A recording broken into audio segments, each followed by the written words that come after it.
right, well, I am going to just kick us off by reading our scripture tonight. If you want to pull it up on your phone, if you want to follow along, I'm going to be reading from Matthew 20. Some of you may be following us through the book of Matthew. There's a sort of a devotional pair and scripture day by day through the Bible app. If you're interested in kind of learning more about that, we can get you hooked up with that. But we're going to be reading in Matthew 20, and just invite you to hear this scripture and to tag along. Wow, Kara's on the jokes tonight. All right. Kara, will you turn this down just a little bit too? It feels a little hot. Oh, yeah. He talks low. JD has a low voice. It was the first thing my parents said when they met him. Wow, he has a low voice. But all right, Matthew 20, 1 through 16. For the kingdom of heaven is like the landowner who went out early one morning to hire for his vineyard. He agreed to pay the normal daily wage and sent the workers out to work. At 9 o'clock in the morning, he was passing through the marketplace and saw some people standing around doing nothing. So he hired them, telling them that he would pay them whatever is right at the end of the day. So they went to work in the vineyard. At noon again, and at 3 o'clock, he did the same thing. At 5 o'clock that afternoon, he was in town again, and he saw some more people standing around. He asked them, "Why haven't you been working today?" They replied, "Because no one hired us." The landowner told them, "Then go out and join the others in my vineyard." So that evening, he told the foreman to call the workers in and pay them. And when they were being paid, they each received a full day's wage. For when those who he hired at 5 o'clock were paid, they each received a full day's wage. And when those hired first came to get their pay, they assumed they would receive more. But they too were paid a day's wage. When they received their pay, they protested to the owner. "Those people, those ones, they only worked 1 hour, and yet you've paid them just as much as you paid us, who worked all day in the scorching heat." He answered one of them, "Friend, I haven't been unfair. Didn't you agree to work all day for the usual wage?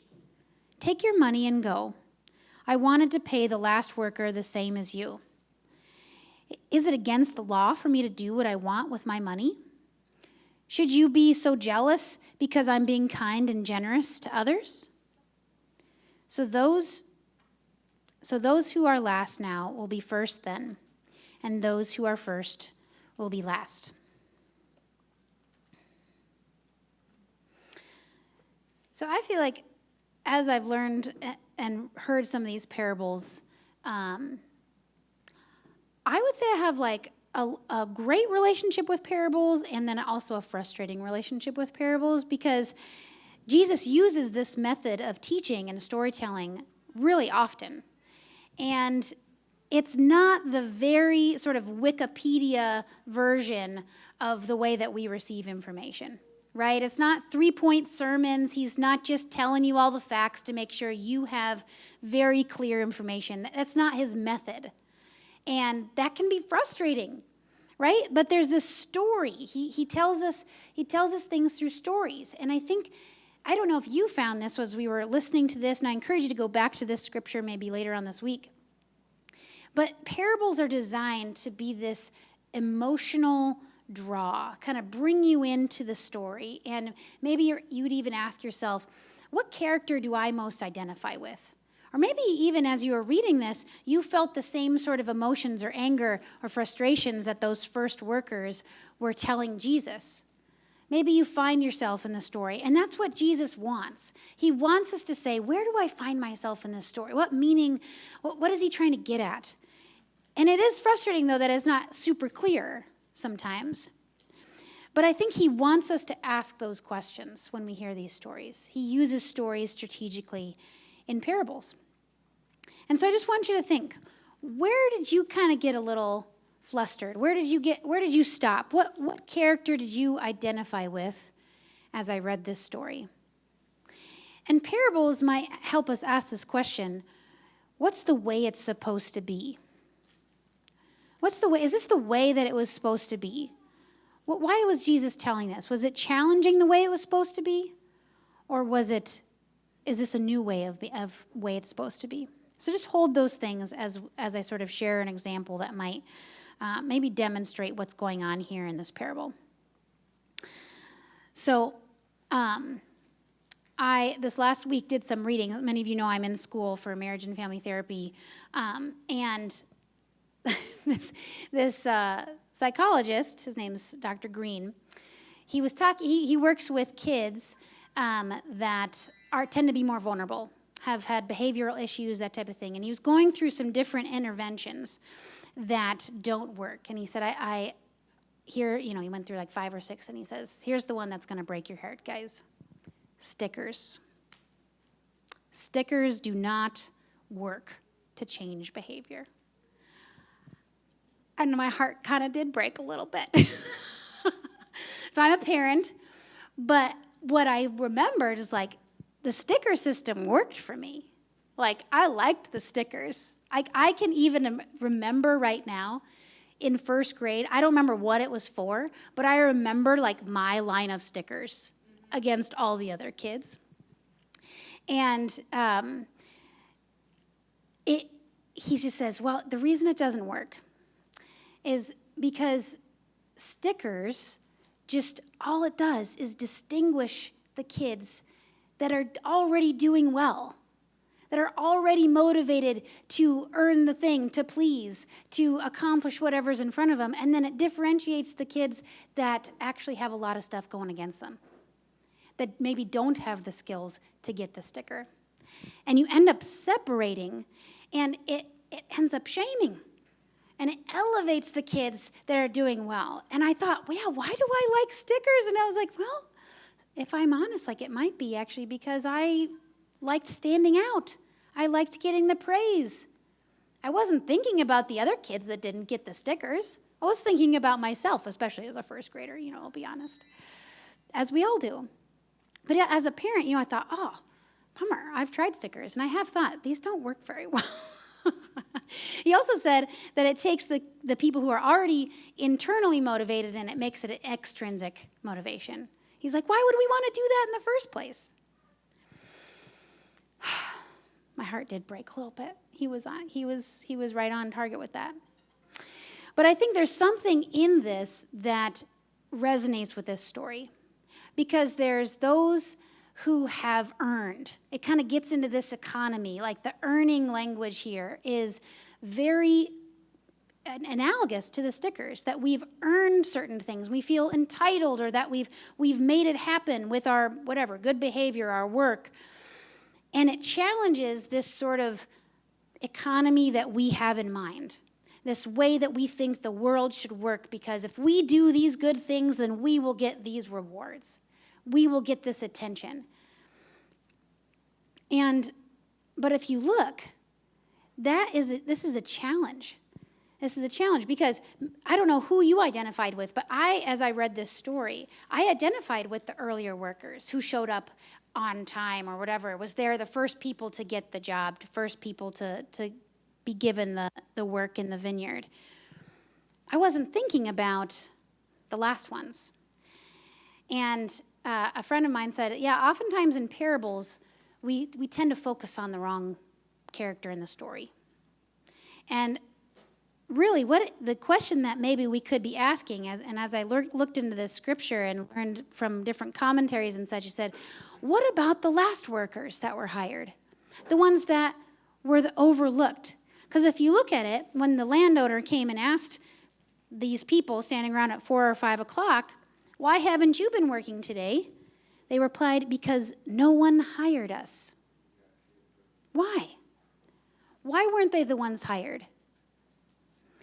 And as we read this as a staff, JD said, what if it was someone who had an ailment their whole life that couldn't get to the marketplace because they had a limp? Or maybe there was something tying someone up at home that they couldn't get there. Regardless, they were the last to be offered the job. They were overlooked by all the other people that were hiring for their work. And yet this landowner wanted to make sure that they were provided for too. gave them a chance to be provided for, this daily wage, a daily wage that wasn't anything extravagant, but provided for food and shelter.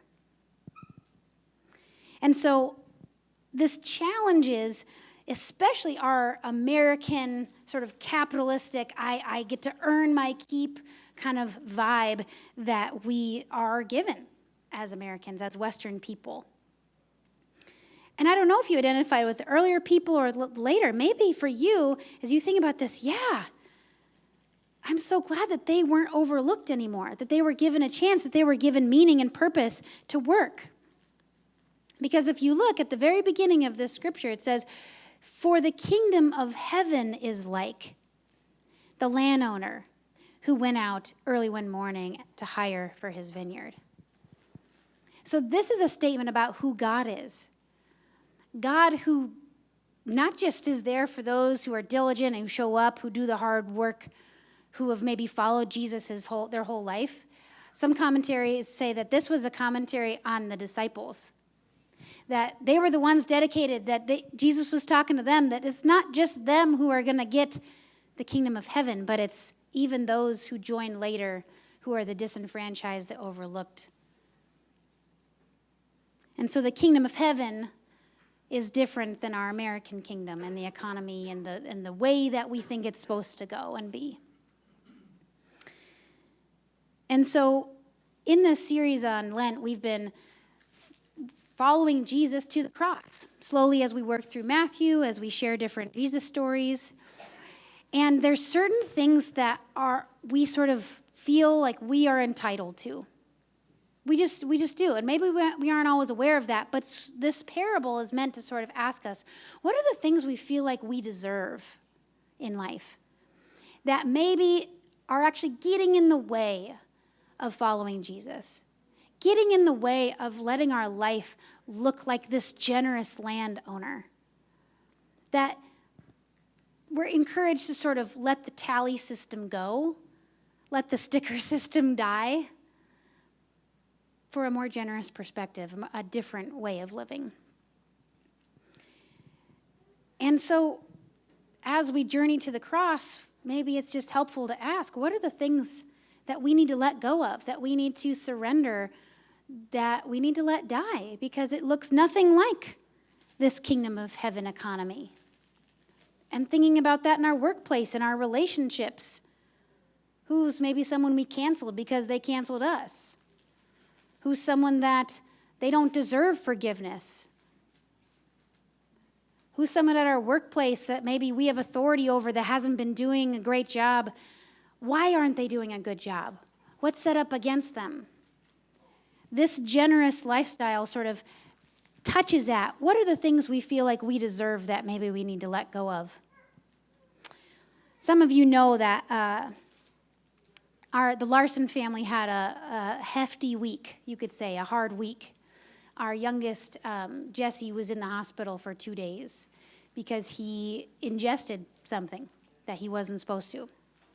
And as you saw, he's perfectly back to himself, which is something we're very grateful for.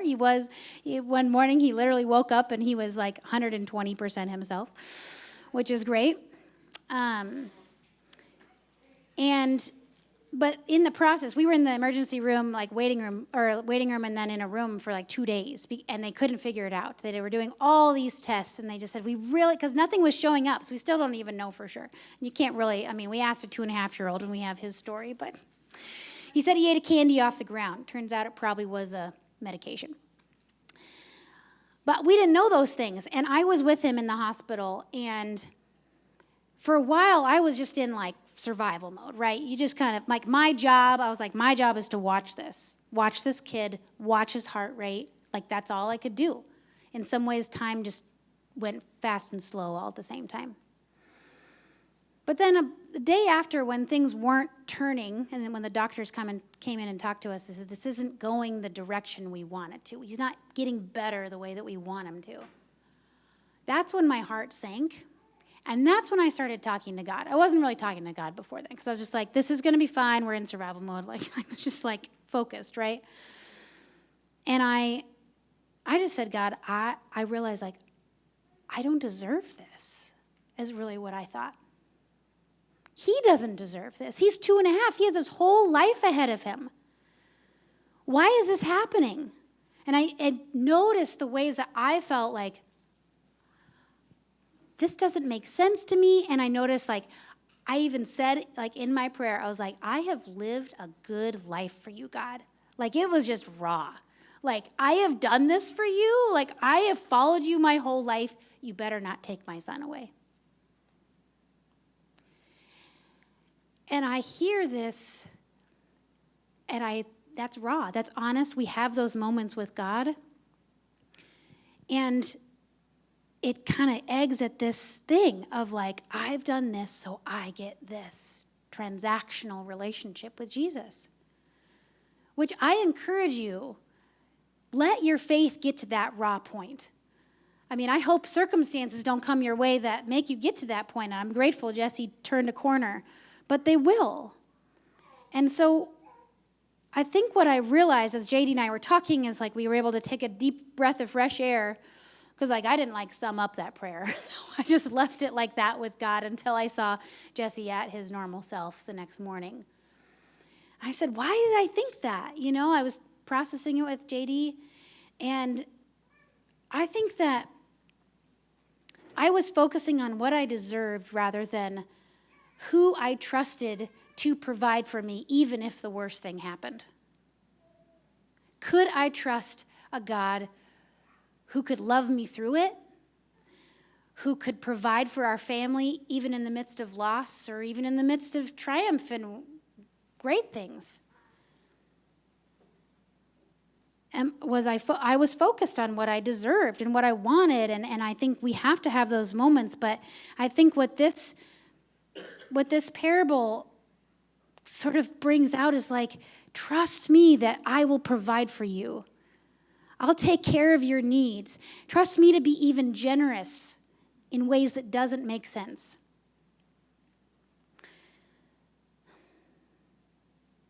And it just reminded me, like, I can go back to those conversations with God.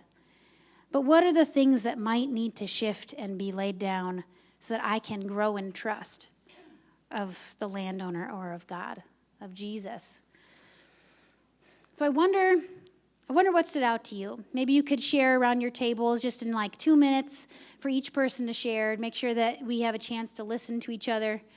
What stood out to you in this scripture? What stood out to you in my story that I shared? Maybe you were a sticker person.